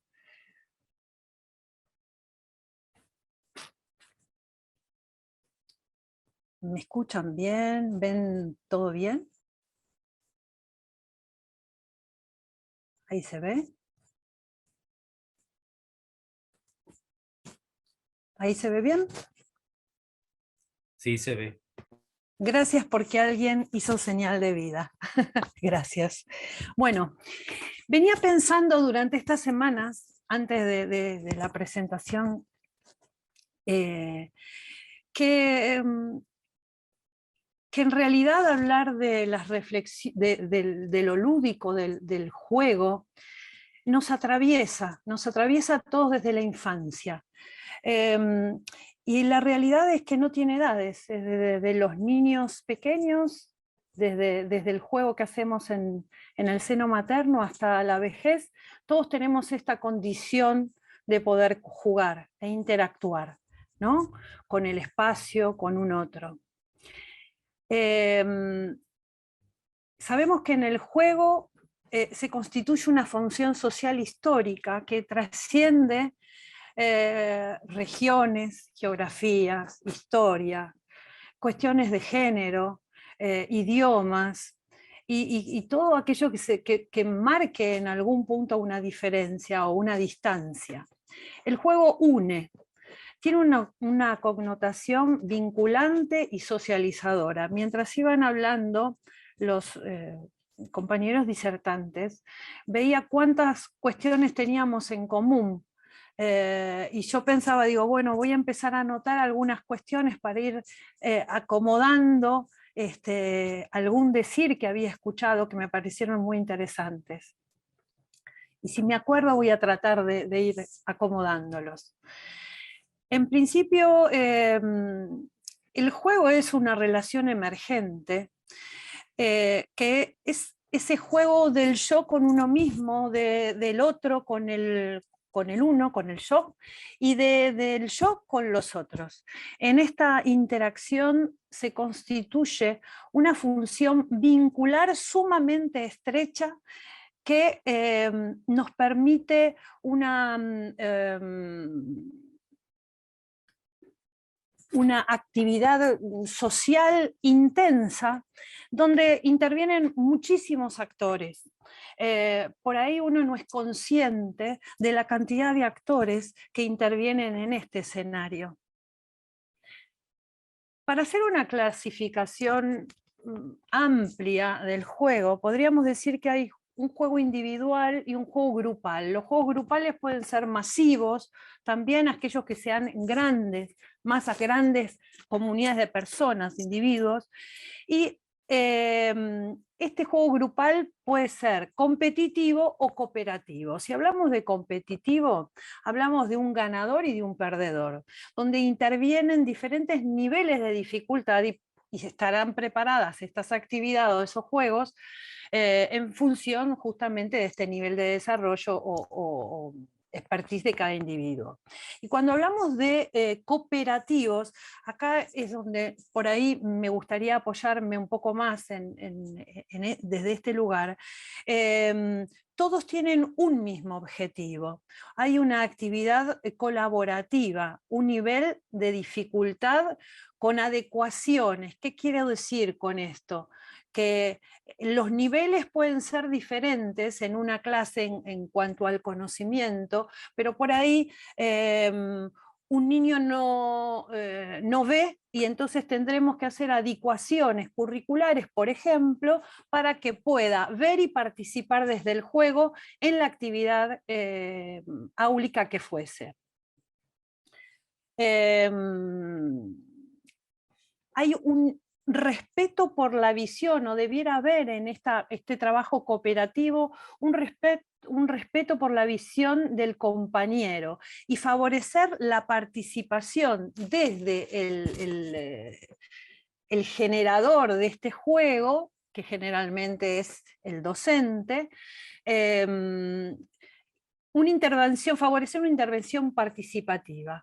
Siempre que haya juego, hay una actividad recreativa, y esta actividad recreativa evidentemente está relacionada a esa sanidad, a esa vida sana, a esa vida placentera en el recorrido total, ¿no? No hablando solamente del espacio áulico o del espacio escolar. En este caso, la actividad lúdica, podemos decir, estos conceptos son de Naveiras, del 2001, de un libro muy interesante que después les muestro hacia el final, que lo tengo acá adelante para compartir con ustedes, sobre juegos sociales, investigación-acción, nuevo enfoque teórico-práctico, se los estoy leyendo en este momento, y habla de intercambios recíprocos entre los individuos, pero este intercambio recíproco tiene un compromiso totalmente emocional.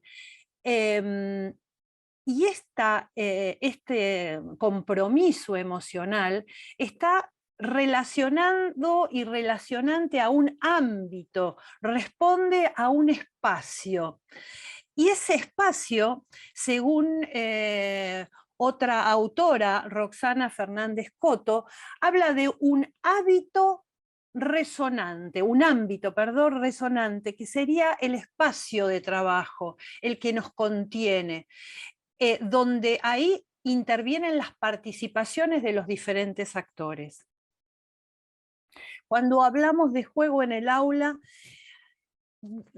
a lo largo de estas charlas y de estas que estuve escuchando esta mañana y en otros momentos, se hace y a partir de la situación de pandemia que hemos tenido realmente que estar en el espacio casa, y nuestro vínculo con la educación era desde la informática, ¿no? los medios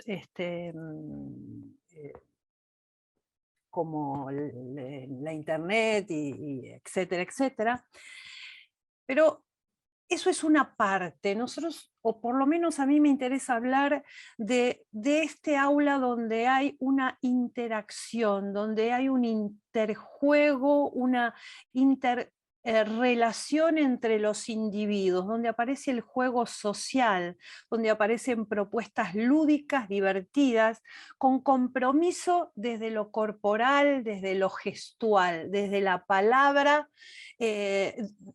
siendo no la palabra el único medio comunicante, ¿no?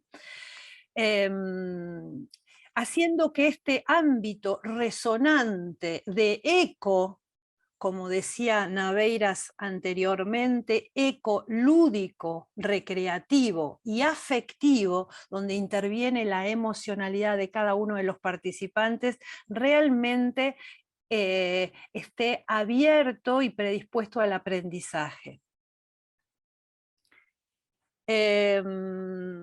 Cuando hablamos de intervenciones lúdicas, hablamos de que en este ámbito resonante nos interesa el desarrollo de todo aprendizaje, y el aprendizaje tiene que ver con cuestiones sociales vinculantes, cognitivas intelectuales, afectivas emocionales. ampliando el desarrollo de las habilidades psicosociales motrices, sociomotrices. Lo tengo adelante y me cuesta leerlo, porque es una palabra demasiado larga. Por ahí la tendría que haber acortado. Este juego, estas actividades lúdicas que pretendemos hacer en las aulas, o que pretendo desde algún lugar aportar para que todos llevemos a las aulas como un instrumento de participación y de aprendizaje formativo, educativo, tiene que ver con todas las disciplinas. Pareciera ser que la educación física, el área donde provengo, es la que acapara este conocimiento, ¿no? Este espacio, el espacio lúdico, el espacio del juego. Sin embargo, las artes, las músicas, la historia, la lengua, el turismo, y no voy a repetir todas las diferentes áreas que tengo delante, que ustedes mismos están viendo, el juego, la participación del individuo desde el juego, desde la actividad lúdica, recreativa, tiene una instancia en cada uno de estos, debiera tener una instancia, un espacio importante en cada uno de estas transmisiones del conocimiento, ¿no? De esta dualidad entre la enseñanza-aprendizaje. Debemos encontrar un espacio para el juego y la interacción. Seguimos. Si queda un minuto, tenés un minuto. No me digas. Bueno, voy a tratar de ir rapidito. Igual si necesitas un minuto más, no hay problema porque uno de los expositores no está. Bueno, 2 minutos para cerrar. Voy a tratar de ir rapidito. Sí, me falta un poquito, pero porque me gusta esto del juego y de la participación de todos en el juego. Claro. Y bueno, voy a tratar de respetarlo también. En esta interacción, gracias. En esta interacción de roles, el cambio se va a dar entre el educador y el educando, pero también entre los diferentes educandos u educadores cuando a veces participan desde la interrelación de áreas. A veces relacionamos un área con otra. El juego es un instrumento pedagógico que nos permite realizar actividades abiertas, móviles, que tengan movimiento y que sean extensivas. Extensivas en este caso a todas las áreas. La comunicación que se va a dar en esta integración, por supuesto que van a aparecer cuestiones de defensa y de combativas dentro de este espacio, pero siempre bajo el manto del respeto y la exploración de lo que se está haciendo, el trabajo desde lo individual y desde lo grupal. Las premisas naturales del juego se las voy a leer rapidito. El juego ayuda a perder temores, inhibiciones, y permite instancias de contención, establece un espacio de encuentro donde nos podemos ayudar y donde todos podemos participar. Aparece el respeto por la diferencia, por la diversidad, nos permite la autonomía, la autoestima, que no es poco en esta sociedad que estamos viviendo, ayuda a favorecer el trabajo recíproco y sobre todo organizar e impartir reglas, pero siempre teniendo la condición de que para todos y para cada uno deben ser iguales, el respeto por las reglas. Importante, creo yo, la motivación en el juego. La motivación en el juego no es porque voy a jugar todo el día durante toda la hora, sino un pequeño momento de juego, y este juego tiene que estar relacionado, por supuesto, al saber qué quiero transmitir, ¿por qué no? Podría o no, pero me parece interesante.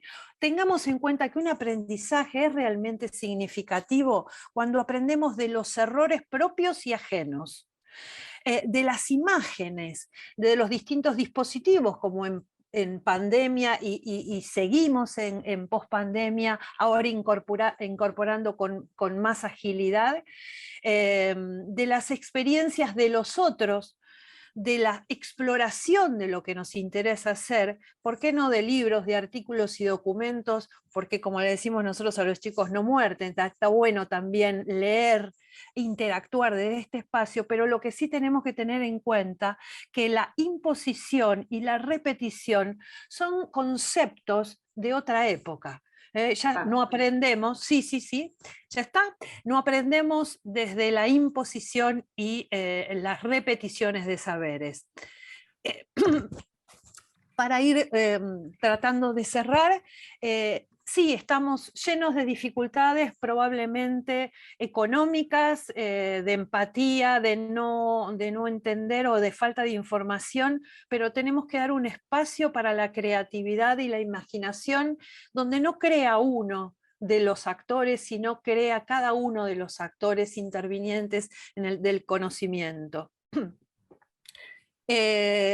Hay líneas de propuestas diferentes, no las voy a leer, voy a dejar para que las puedan leer activamente ustedes en otro momento, y sí podríamos decir que habría diferentes disparadores que pueden ser desde películas, documentales, imágenes. Yo estuve escuchando hace un rato atrás diferentes actividades que estaban presentando que tienen que ver con estos dispositivos disparadores para llevar a cabo clases más jugadas y recreativas. Las aulas, para terminar, deben ser un ámbito de resonancia del conocimiento, desde el juego y desde la actividad jugada, recreativa, porque lo llevamos en el corazón, lo llevamos desde nuestra infancia. Nada más.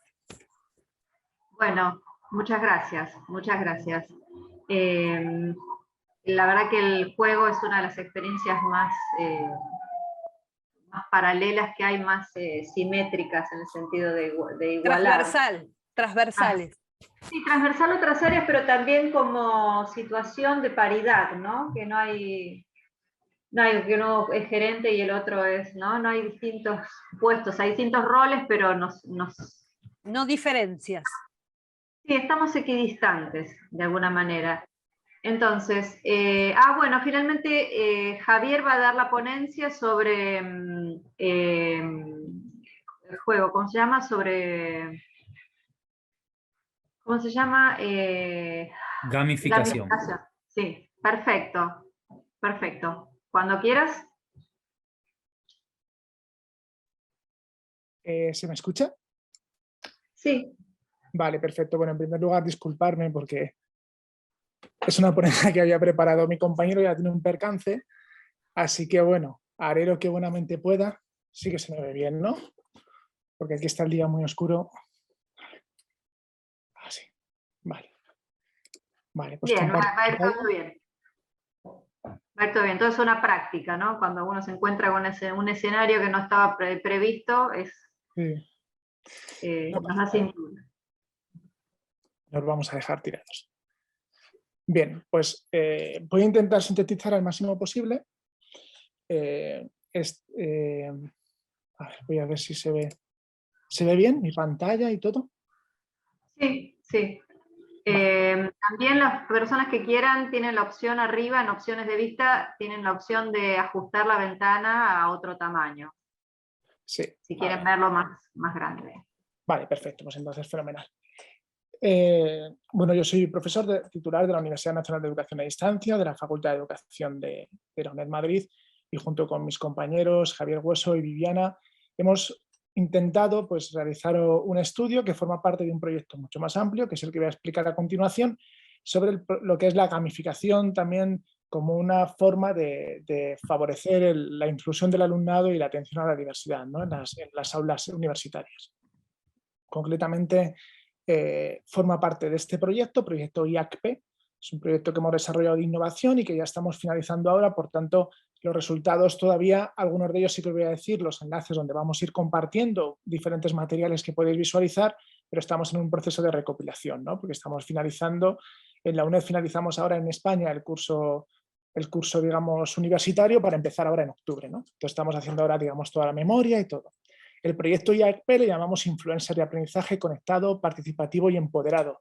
El concepto de influencer de aprendizaje es un concepto que estamos trabajando en el grupo de investigaciones MEMIO y que tiene como finalidad dar la vuelta a la tortilla, digamos, al ámbito de los influencers. Es decir, los influencers utilizan un marketing, utilizan un modelo comunicativo, un modelo pedagógico que influyen, digamos, en los adolescentes, sobre todo, y en los jóvenes. Por tanto, la figura de influencer de aprendizaje es una figura que nosotros intentamos defender para que seamos nosotros quienes, utilizando esas estrategias comunicativas y pedagógicas, enganchemos, digamos, empoderemos, enganchemos a nuestro alumnado con la finalidad de construir una sociedad y construir una cultura de la participación.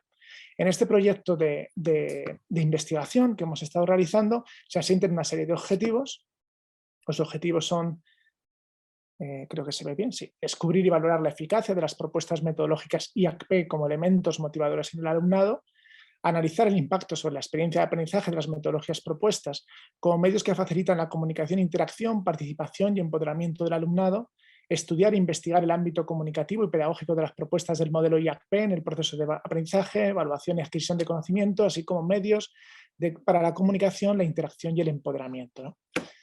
Las hipótesis que hemos tenido presente para este proyecto es empoderar al alumnado como e-teacher, dentro de las diferentes asignaturas que han globalizado y también las diferentes instituciones que han participado en este proyecto, se ha apostado por una serie de actividades, una serie de propuestas dentro de las diferentes asignaturas, en el que alguna de ellas pues, era intentar que el alumnado se convierta en e-teacher, es decir, que creen sus propios cursos. Entre esos han sido los cursos MOOC, que en la plataforma tmooc.es es una plataforma que es abierta y que podéis disponer, que forma parte también del grupo de investigación nuestro. Podéis disponer de un espacio para crear vuestro propio MOOC. El alumnado lo que hace es crear su propio MOOC y convertirse el MOOC, digamos, en esa experiencia de evaluación, ¿no? Esa experiencia de compartir el proceso de aprendizaje. Desarrollar el modelo comunicativo, es decir, intentamos que esas estrategias que hemos dicho de los influencers se lleven a cabo por nuestro alumnado. Entonces, se utilizan en redes sociales, webinar, herramientas comunicativas, que se intentan revitalizar la figura del agente intermedio. Es decir, nosotros, como sabéis, en la UNED tenemos, como pasará en muchas universidades, en Argentina tenemos muchísimos alumnos, 4.000, 5.000 en diferentes asignaturas. Por tanto, muchas veces la situación de estos espacios, ¿no? Virtuales hace que a lo mejor no podamos llegar a todo, no podamos atender a todo desde el equipo docente, ¿no? O desde del profesor que imparte la clase determinada. Entonces utilizamos ese... Bueno, utilizar es una palabra un poco así, sino que hacemos uso de ese grupo de agentes intermedios que nos echan una mano, ¿no? Entonces, uso de metodologías activas y itinerarios didácticos que fomenten la participación, la ilusión por el aprendizaje y el planteamiento de procesos de evaluación colaborativa, ¿no? Y en este apartado, en la hipótesis 4, es donde se recoge lo que hemos hecho la propuesta de gamificación, ¿no? Por tanto, el estudio que hemos realizado está basado en un concepto metodológico, unas características, unas ventajas y unos inconvenientes. Está estudiando también las tecnologías digitales, la accesibilidad y la estética, la inclusión y diseño para todas las personas, las herramientas para la colaboración, la cuestión comunicativa, participación e interacción, redes sociales y proyección, webinar, convergencia mediática, los agentes dinamizadores, ¿no? Que hemos estado hablando ahora. Y luego también la cuestión pedagógica es una satisfacción, una utilidad, transferencia del aprendizaje, el empoderamiento del alumnado, el itinerarios y recursos didácticos digitales, las metodologías digitales, la gamificación de los juegos, donde está esta parte, la evaluación colaborativa y empoderada. Hay una serie de instituciones que han participado, digamos, en este proyecto, que han sido pues, el grupo de investigaciones MEMIO, donde yo estoy como co-IP, junto con la catedrática Sara Osuna Acedo, el grupo COREN, la red RECOINTAT, la asociación IDI de Innovación y Docencia Iberoamericana, REDEM, que os sonará, ¿no? Que tiene mucho impacto también en América Latina. Y entonces, partiendo de todo esto, ¿qué es lo que hemos intentado hacer? Pues que estamos ahora en un proceso de compartir, digamos, todos los juegos y todas las creaciones que hemos hecho. Pues en la asignatura materiales convencionales y tecnológicos del máster de atención a la diversidad, el alumnado lo que hacía es compartir, digamos, ese conocimiento que había adquirido en la creación de diferentes juegos inclusivos. Es decir, juegos que se han hecho con la aplicación Geniali y donde el alumnado lo que hacía era intentar integrar ese juego en una propuesta didáctica con una serie de objetivos, contenidos, metodología y evaluación, y compartir, digamos, en un banco de recursos, que es lo que tenemos, estamos ahora en su apertura, para ponerlo a servicio de toda la comunidad, ¿no? Por tanto, en lo que es la página web de Esmemio, unedesmemio.es, que lo tenéis aquí en la página, vais a tener, digamos, va a haber un banco de recursos donde podéis disponer de todos los juegos que se han creado a lo largo de este proyecto. Estará en breve, estará cuestión de semanas, lo tendremos a disposición. Y luego también hay otras dos cuestiones que hemos hecho para también dentro de este proyecto, que es la gamificación de 2 libros, ¿vale? 2 libros de texto que nosotros utilizamos, una serie de manuales. Uno de estos libros es Organizaciones educativas, evolución de perspectivas hasta la sociedad postdigital, y lo que hemos hecho en ello es crear como una especie de relato, una especie de narrativa, que es algo propio de la gamificación, está hablando nuestra compañera también del juego, en el que a través de diferentes propuestas vas eligiendo personajes, itinerarios, y vas adentrándote en lo que son los contenidos de una asignatura, pero a través de un escenario de juego. Entonces, bueno, es un ejemplo que queremos compartir con vosotros, en el que, bueno, pues vemos que estos manuales, estos textos que realizamos y que diseñamos en las universidades para nuestro alumnado, pues no siempre tienen que ser textos aburridos o tediosos, sino que también se les puede dar una perspectiva de juego y de gamificación, que sobre todo atiende a la diversidad. Recordemos que la UNED tiene también docencia en centros penitenciarios, tiene docencia también en personas con discapacidad a través de su centro UNIDIS. Por tanto, intentamos responder a esa accesibilidad, a ese, digamos, espacio lúdico de aprendizaje a través de la gamificación de estos juegos. Por tanto, dentro de este proyecto, además de los juegos que vamos a compartir en la página web de Esmemio, está este libro, ¿no?, que hemos intentado gamificar, y también el libro Didáctica de la belleza y la intercreatividad, en el cual también hemos hecho una propuesta de gamificación, ¿vale? Entonces, lo que es a través de códigos QR, estableces un seguimiento, una serie de juegos, preguntas, respuestas, en el que, bueno, pues te vas adentrando de una forma distinta a lo que es el escenario de juego. Y bueno, nada más, no sé si tenéis alguna pregunta, he intentado ir rápido porque como me he portado mal, pues tengo que portarme bien en el tiempo. No, por favor. La verdad que es súper claro y bueno, y súper expeditivo. Te pusiste la presentación al hombro y superaste o sea, ni siquiera llegaste a disponer de los 10 minutos. Bueno, te agradezco mucho. Vamos a organizar las preguntas.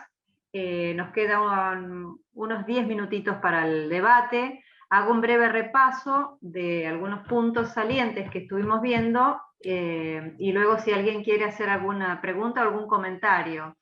En la propuesta de acompañar en contextos de ruralidad, los nuevos formatos escolares y nuevas realidades, hablamos de un programa, una escuela enmarcada al Ministerio de Educación, de acompañar escuelas generativas. Está el concepto de escuela generativa, autogestionada, no graduada, basada en la innovación, que funciona en clubes. Bueno, hicieron análisis FODA, fue un factor común en varios de los exponentes de las exposiciones, el análisis FODA, ¿no? En el momento tan complejo que fue la pandemia. Bueno, las fortalezas radicaban en que salen de los modelos tradicionales de la escuela y esto genera un entorno de mayor flexibilidad de innovación y de trabajo en equipo. Bueno, y tuvieron que en parte aprovechar las oportunidades, ¿no?, la flexibilidad para adaptar proyectos, y hablaron de la importancia de trabajar sobre la innovación y que es importante saber que no hay que romper con todo o empezar de cero. Innovar a veces son pequeños cambios imperceptibles que sostenidos en el tiempo generan grandes cambios, ¿no? Entonces, bueno, como bien decían, no se trata de romper todo o empezar de cero, sino de revalorizar lo que ya se viene haciendo. Después, los conocimientos e intereses sobre la cultura de los pueblos originarios de Atacama. Bueno, hablando sobre el aumento de las comunidades y asociaciones de los pueblos originarios en Chile y Atacama, y bueno, la preocupación por la carencia de conocimientos, ¿no?, en la población sobre la cultura de los pueblos originarios. Bueno, la falta de materiales y de medios que permiten aprender fácilmente sobre la cultura de estos pueblos. En la ponencia Desenredarnos desde la multiexpresividad a conciencia, Se habló sobre la educación asincrónica, ¿sí? Qué sentido tiene reencontrarnos con la articulación entre lo físico y lo digital, entre lo cognitivo y lo afectivo, y qué nos pasa con la disponibilidad, ¿sí? Entre el aula física y el territorio digital. No siempre estar en el aula garantiza una presencia auténtica, que eso es interesante también, ¿no? Para reconocer. En cuanto al método praxeológico en la justicia de paz, bueno, el concepto de justicia de paz y comprender que el conflicto se puede comprender el conflicto desde dos miradas, la hegemónica, basada en el conflicto como algo negativo, y la otra que es aceptar el conflicto y comprenderlo desde un punto de vista relacional, que desde esa perspectiva se puede mitigar y aceptar que ciertos conflictos van a estar siempre, pero se los puede manejar. Bueno, habló de no limitarse a dar una sentencia como juez de paz, sino comprender que son representantes y hacen parte de una comunidad. Y habló algo también muy interesante de la territorialidad, no como lo geográfico, sino como la relación espiritual con el entorno. Después Thais, que se retiró, hablando del rol del docente como tutor, habló de la experiencia que están atravesando con sus cursos. Antes había mucha demora en las entregas y en la corrección, y ahora, bueno, hace una mesa colaborativa con equipos y cada 15 días van chequeando los avances de los proyectos, y esto permite ajustar el proyecto, monitorear si están trabajando en equipo, si es parejo el nivel de trabajo. Tenemos la experiencia de la virtualidad 2020, diagnóstico y proyecto educativo institucional en el nivel secundario. Bueno, habló sobre la primera escuela técnica en Buenos Aires, la construcción colectiva del diagnóstico, también apareció acá el análisis FODA, con una lista de problemas completa y agrupados de manera lógica. Usó el diagrama de Ishikawa, de espina de pescado, y bueno, hizo hincapié en empatizar con el alumno. La ponencia sobre gamificación, que recién hizo Javier, bueno, habla del empoderar al alumnado como e-teacher, ¿no? Que creen sus propios cursos aprovechando la figura del influencer. Es muy interesante porque toma la potencia de lo que los chicos tienen a mano y lo vuelca hacia lo pedagógico. Y bueno, y nos compartió acá la gamificación de libros de texto. Y por último, las reflexiones sobre la importancia de las propuestas áulicas, lúdicas y creativas, centrada en el juego, ¿no? Hablando de que el juego nos atraviesa en todas las etapas de la vida, que tiene una función social histórica, y que el juego une, vincula y socializa. Habló del juego como instrumento pedagógico que permite realizar actividades abiertas y extensivas a todas las áreas, dejando claro que la imposición y la repetición son recursos de otra época, y en el mejor de los casos en desuso. Ahora sí, abrimos los micrófonos, y si quieren ir levantando la mano para organizarnos a medida que quieren participar con algún comentario o alguna pregunta. Muchas gracias. Pueden abrir los micrófonos.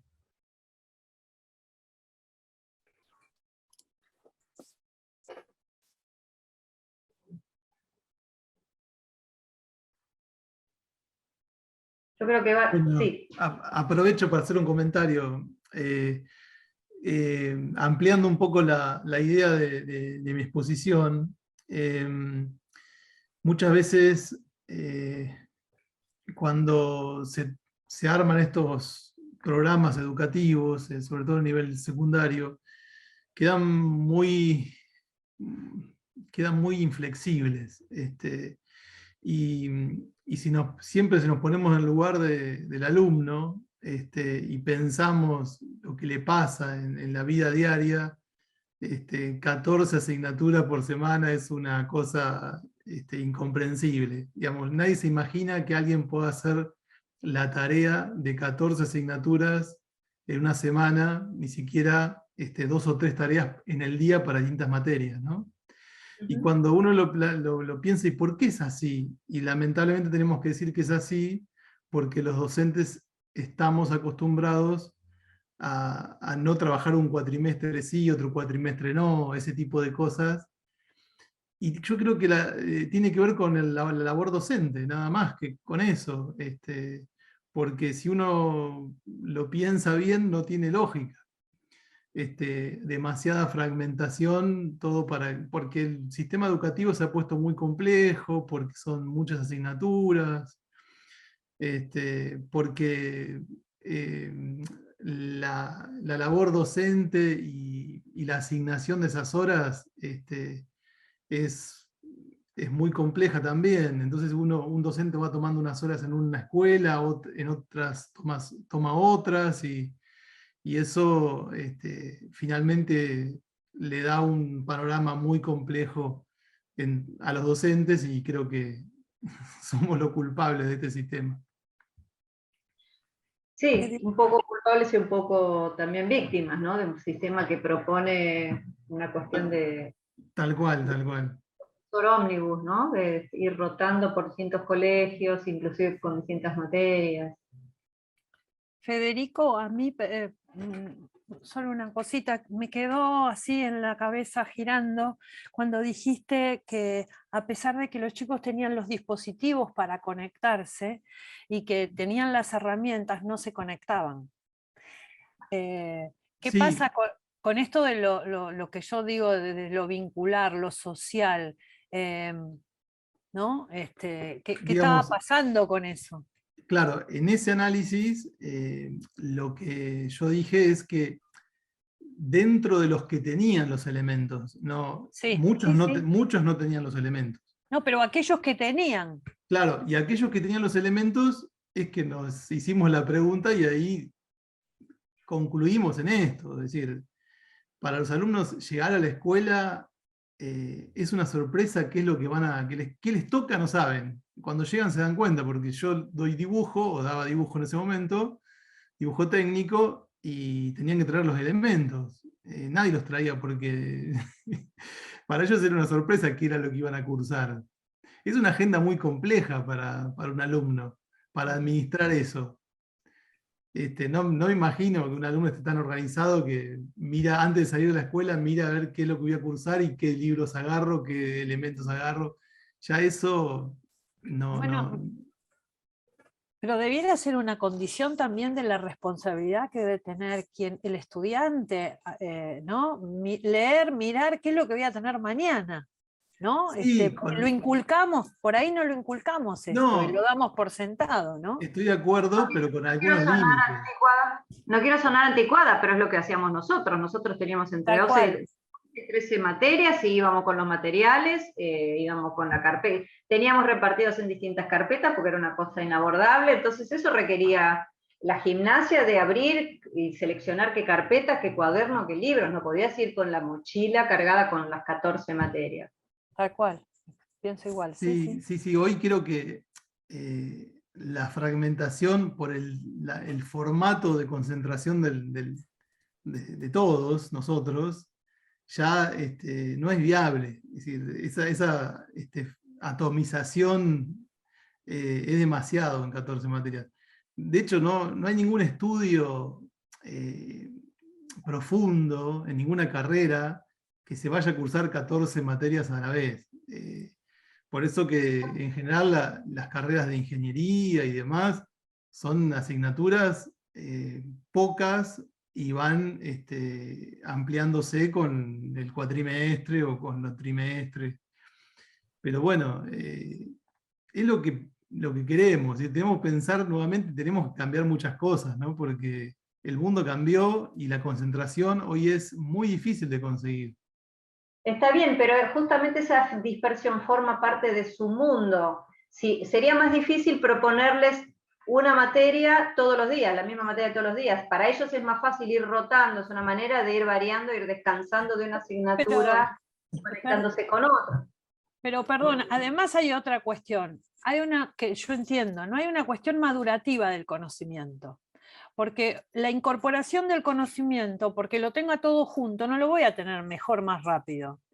Porque el conocimiento lo tengo que ir incorporando progresivamente, y por ahí en un cuatrimestre, yo lo hablo por la experiencia de la actividad física, ¿no? No llego en un cuatrimestre a transmitir un conocimiento motriz o psicomotriz. ¿Por qué? Porque hace falta una maduración. En este momento donde la neurociencia está interrelacionando absolutamente todo, porque somos seres en todas nuestras, en todos los aspectos, no una parcialidad como se nos tomaba antes, desde la corporeidad, ¿no? Yo creo que justamente esto es lo importante, poder madurar ese conocimiento. No creo que porque esté todo así compactado lo voy a incorporar mejor. Hombre, yo Mi creo que idea, ¿eh? hay un aspecto que es fundamental en todo esto, que yo creo que todos nuestros sistemas educativos están asentados en unas leyes psicológicas y pedagógicas. Es decir, eso no hay duda. Y que hay unas pedagogos importantes. Me ha venido a mí a la cabeza ahora, por ejemplo, el enfoque globalizador de Crowley, o de Crowley, como lo queramos llamar, ¿no? En el sentido de que todos aprendemos de forma global. Y cuando somos niños, no decimos, papá, voy a pensar en matemáticas, o voy a pensar ahora en lengua, o ahora no hablo porque estoy pensando un problema, no, sino que todo viene de la forma espontánea, del aprendizaje espontáneo, como vamos adquiriendo gran cantidad de conocimientos en esos 3 o 4 primeros años de nuestra vida. Y el proceso de desarrollo que tenemos en los 3, 4 primeros años de nuestra vida, creo que nunca vamos a hacer un desarrollo tan sumamente grande a nivel cognitivo como en ese momento, ¿no? Que aprendemos a hablar, aprendemos a andar, aprendemos a escribir, aprendemos a leer, aprendemos a comunicarnos, aprendemos a socializarnos. Todas, digamos, las competencias que puede tener el ser humano, las inteligencias múltiples, están integradas en esa primera fase. Y luego empezamos a parcelar el conocimiento, es decir, que parece que lengua no se puede relacionar con matemáticas, ni tampoco se puede relacionar con ciencias, ni tampoco es decir, como es que somos extraños, somos seres extraños a la hora de planificar, digamos, el conocimiento. Y en este sentido yo creo que, bueno, un aprendizaje basado en proyectos, esas propuestas que están, que desde siempre, ¿no? Desde Kilpatrick y demás pedagogos se ha intentado potenciar, puede responder a todo eso. ¿Es complicado? Es complicado. Nuestra formación como docentes universitarios, o yo también he sido maestro, ¿no? Durante 12 años, no se ajustan, digamos, a esa forma de programar, pues también es verdad, ¿no? Pero sí es cierto que es una debilidad nuestra, porque ahora, claro, el reto de ese aprendizaje diverso, multilineal, bidireccional, donde entran, es decir, donde desde su propio dispositivo acceden a todo, ¿no? Bien o mal, pero acceden. Pues son cosas que, bueno, yo me acuerdo cuando se habló de lo de la carpeta que teníamos, pero también cuando hacíamos un trabajo no sabíamos de dónde sacar información. Cogíamos cualquier libro por ahí, cualquier enciclopedia, escribíamos como buenamente podíamos, y ahora el acceso a las bibliotecas del mundo, ¿no? A través de Internet, puede dar el acceso a una construcción de un aprendizaje mucho más amplio. Pero yo creo que nuestra mente analógica muchas veces choca con la mente digital o postdigital de nuestros alumnos, ¿no? Pero bueno, que esto se podía estar divagando horas y horas sobre eso. Sí. Lamentablemente por una cuestión técnica tenemos que dejar el aula de Zoom porque ahora sigue otra ponencia. No sé si querés, María Paz, si querés anunciar algo sobre las siguientes ponencias. En primer lugar, antes de eso quiero agradecerles a todos, felicitarlos por estar acá, por la osadía de compartir y de estar presentes nuevamente en formato online, y invitarlos a las próximas ediciones, que estos son los primeros 10 años de Interfaces, y es un congreso que se reedita año a año, con todas las novedades y siempre con nuevas propuestas. Así que bueno, los esperamos y nuevamente les agradezco.